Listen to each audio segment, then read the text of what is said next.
Quand tu viendras en Bretagne, il faut absolument essayer des langoustines avec de la mayonnaise. C'est un crustacé délicieux que l'on mange en Bretagne.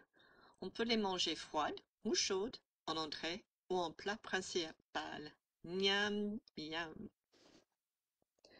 Pendant ta visite, il y aura beaucoup de pâtisseries à essayer en Bretagne. Par exemple, le Queen Amman.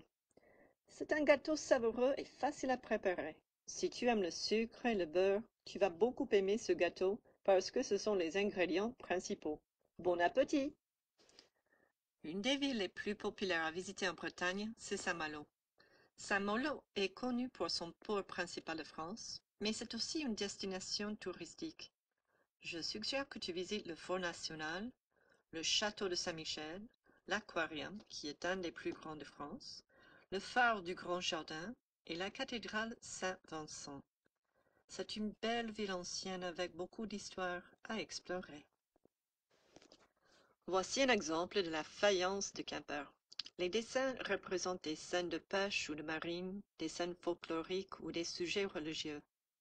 On peut trouver ces dessins sur des assiettes, des pichets d'eau, des vases et d'autres objets aux ateliers des artistes.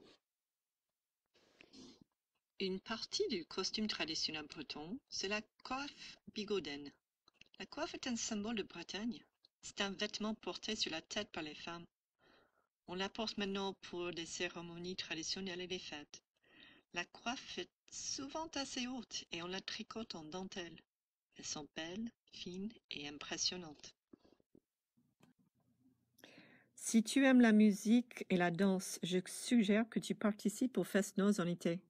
C'est un bal pour la musique locale et traditionnelle. Il y a beaucoup de danses différentes, des danses pour les couples, des danses en chaîne, et puis tu entendras des clarinettes, des accordéons diatoniques, des violons et des cornemuses écossais. Plusieurs villes fêtent les Fest-Noz et c'est toujours une bonne occasion d'apprendre un peu de breton, la langue régionale de Bretagne.